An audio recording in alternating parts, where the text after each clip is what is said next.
Olá, meu nome é Nicolas e eu sou professor do programa Paraná Fala Inglês. E esse é o 10º e último vídeo da série Keep Updated. Essa série tem por objetivo explorar estratégias cruciais para o processo de leitura em língua inglesa. No vídeo de hoje, focaremos em uma nova estratégia de leitura, que é a 10ª, explorando o pensamento crítico. O pensamento crítico é relacionado ao reconhecimento e reflexão de situações por uma variedade de pontos de vista, como questões de desigualdade, poder e outras perspectivas consideradas relevantes. Visando entender as relações de causa e efeito apresentadas nas mais variadas situações cotidianas, essa estratégia envolve o distanciamento crítico a fim de problematizar e refletir acerca da realidade. Essa estratégia é crucial para que se possa estabelecer sentido e significados veiculados a ideias, pensamentos e discursos, tornando mais fácil a identificação de argumentos centrais no texto. Assim, o pensamento crítico ativa percepções diversas sobre o mundo a fim de propor engajamento ativo em discussões e debates relevantes, e também a criação de opiniões criadas a partir de conhecimentos e fatos. Ao exercer o pensamento crítico, adquirimos mais confiança em relação a nossas perspectivas e conclusões, e nos tornamos mais criativos, conscientes e reflexivos com relação ao que aprendemos e vemos em nosso cotidiano. Essa estratégia baseia-se no questionamento, nas perguntas que usamos para explorar as informações dispostas.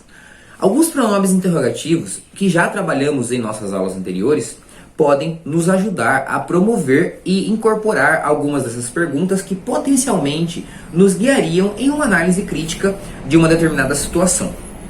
Os pronomes são who, what, where, when, why and how. Então, você, pessoa bem informada e por dentro do cenário político-epidemiológico, procura por informações acerca do coronavírus, a situação do coronavírus ao redor do mundo, e encontra uma notícia como essa, em inglês, na seção Made for Minds, no site do jornal Die Deutsche Welle. A notícia, opinion, Economy versus Human Life. Life is not a moral dilemma. Então vamos utilizar essa notícia para revisarmos as estratégias apresentadas até agora? Vamos lá. A primeira seria com relação a reconhecendo o gênero textual. A que gênero esse texto pertence? Baseado no layout, na disposição da informação, como o fato do texto apresentar autor, a data da publicação e uma foto ilustrativa do contexto, podemos supor que seja uma notícia, mas atenção para a palavra opinion, antes do título do texto, que nos leva a considerar que é um texto de opinião.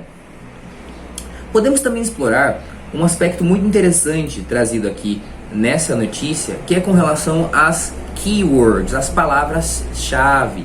Então temos aqui algumas que também podem nos situar com relação ao contexto dessa notícia, que seria Donald Trump, coronavirus, COVID-19, ethics, morality, economics, SARS-CoV-2 e Boris Johnson. Então, temos alguns cognatos como morality, moralidade, economics, para economia, and ethics, para ética, assim como outros, que sabemos quem são essas pessoas e as relações que elas têm com esse tópico. Explorando cognatos e conhecimento prévio.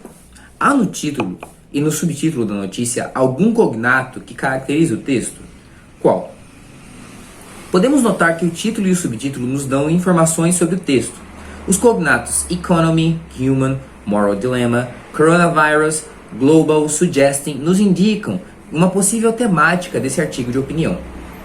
Pensando também em palavras que eu já conheço o significado, as palavras life e not no título apontam respectivamente para a vida e não. E no subtítulo eu sei que a palavrinha bankruptcy significa falência. Podemos também nos relembrar das formas verbais no presente, ao notarmos a palavra is, forma presente do verbo ser, estar, to be, significando é. Então, o que eu posso inferir sobre a temática desse texto e o que eu já sei sobre isso?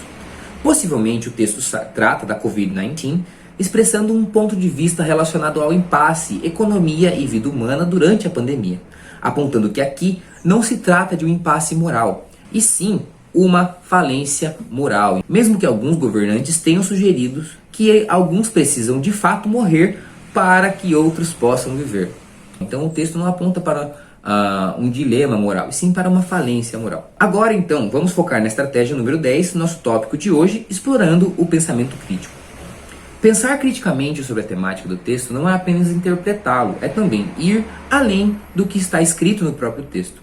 É estabelecer paralelos com informações adquiridas em outros momentos cotidianos por diferentes mídias. Vamos então retomar algumas WH questions, aqueles pronomes que usamos no começo para formar questões, as WH questions, que nos auxiliam na interpretação crítica dos enunciados. Então a primeira pergunta: Who is most affected by COVID-19?